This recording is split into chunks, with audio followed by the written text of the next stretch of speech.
സ്വാമി ശരണം.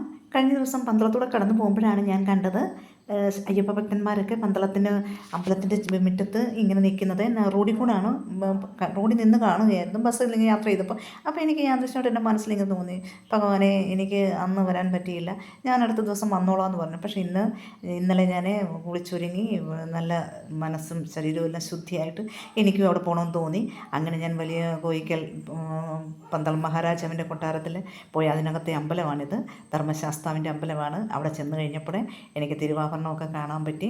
പിന്നെ അവിടെ നിന്ന് അങ്ങോട്ടൊന്നും നമുക്ക് ക്യാമറ കൊണ്ടുവരാനൊന്നും പറ്റില്ല, ഭക്തിയാണ്. എനിക്ക് ഒന്നും ക്യാമറയൊന്നും എടുക്കാനില്ലെങ്കിലും അവിടെ കുറച്ച് ഭാഗം ഇതുപോലുള്ള ഭാഗങ്ങളൊക്കെ കണ്ടു. അവിടുത്തെ കടവാണിത്. ആ കടവിൽ അവിടുത്തെ ഒഴുക്ക് കണ്ടോ, മനോഹരമായ ഒഴുക്കാണ്. അതിൻ്റെ തൊട്ട് താഴെ പടികളുണ്ട്. ആ പടികളിൽ അയ്യപ്പ ഭക്തന്മാർ, കൂടുതലും തമിഴ്നാട്, കർണാടക, ആന്ധ്ര അങ്ങനെയുള്ള ഭക്തന്മാർ കുളിക്കുകയും നനയ്ക്കുകയൊക്കെ ചെയ്യുന്ന ഇവിടെയാണ്. എന്തായാലും ഒരുപാട് പോലീസ് പ്രൊട്ടക്ഷനൊക്കെ ഇപ്പോഴും അവിടെയുണ്ട്. അവരൊക്കെ നമുക്ക് അറിയാത്തവർക്ക് പറഞ്ഞു തന്നു. എനിക്ക് തിരുവാഭരണം കാണണമെന്ന് ആഗ്രഹമായിരുന്നു. തിരുവാഭരണം കാണാൻ പറ്റി. പിന്നെ ഭഗവാനെ വിഗ്രഹം കണ്ടു.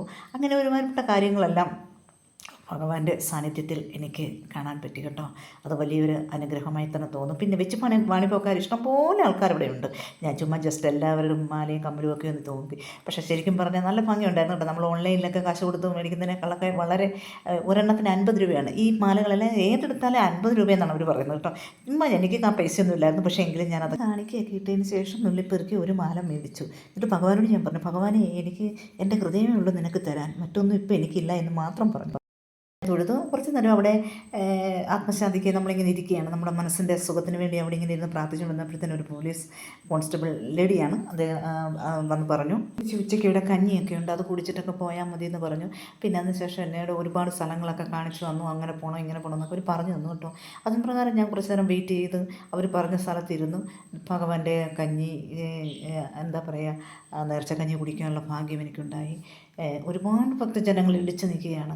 അതിനൊക്കെ ഞാൻ ഭഗവാന് നന്ദി പറയുന്നു.